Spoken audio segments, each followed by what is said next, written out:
very interesting. There's a lot that she has to say that's very well put, and to critique the argument is going to be difficult in a negative sense because she's actually it's very well thought out.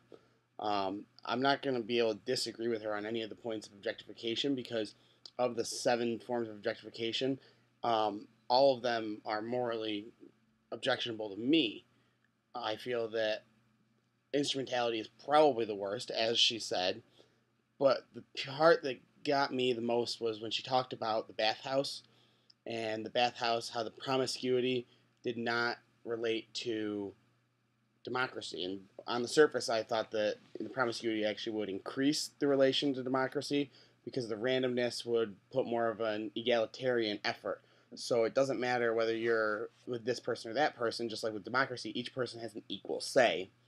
But when you read into it even more, when you look at the way democracy actually works in practice compared to the administrative problems with democracy, the way it works is if you have a small group, forget governments, you have a small group going to make a decision about something, and 7 people will say something.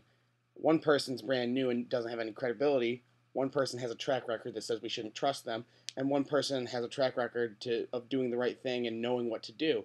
So in turn, democracy actually turns into a aristocracy almost, where certain people have more say than others, not because they're better or they're rich, but because of past events, and we have to take that into consideration. It's part of the human condition.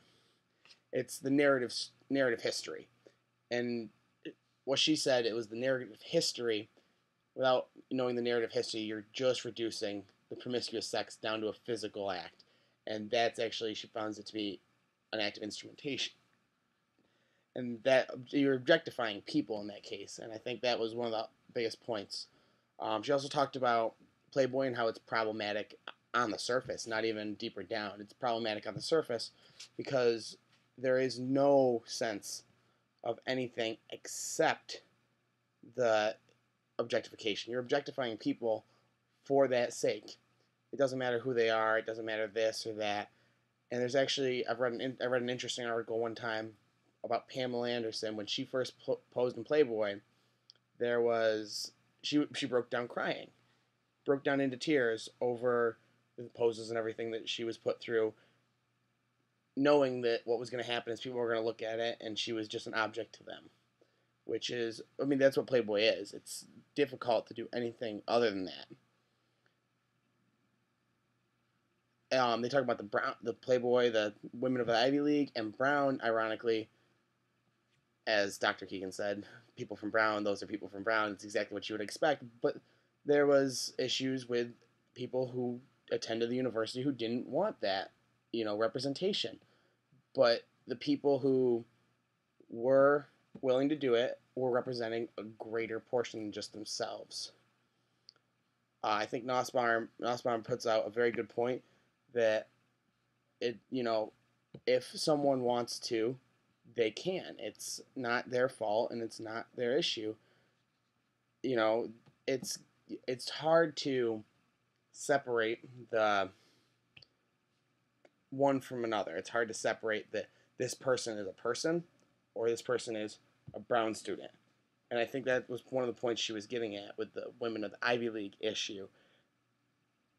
The other thing they talked about was whether or not the student newspaper should have run an advertisement to recruit. Well, it's hard to say morally whether that's right or wrong, but it's easy to say if the student newspaper is looking for funding, there's an advertisement they know is targeted to their students, the advertisement's being paid for, I mean, it's going to pay for the student paper with an advertisement that much, then I think that they did the right thing in a business sense, and from a business ethics standpoint, they're perfectly fine. But ethically, from the standpoint where they knew what they were getting, they knew that this was going to be people and it was going to reflect negatively upon the college's image as a whole. I think they also knew that there would be women who did it, and they knew that those women would be they'd be given compensation for what they were doing. So I think from an ethical standpoint, Um, they put it out as a make your own decision type of advertisement. Here we ran the ad. This is on you after that. That's what it appears to me. And then back to the bathhouse. She talks about the fundamentality. So gay sexuality of the sort that I have been discussing both symbolizes and generates a kind of fundamental equality, a sort of fundamental equality that stands behind and is necessary for justifications of democracy. That's from Gay Ideas on page 196. It was a quote right out of the article. It just, and I touched on this a little bit earlier. It's problematic because it doesn't symbolize democracy because the narrative history is ignored. You know the narrative history of people that you are around. Even if you don't know the narrative history, you know they have one.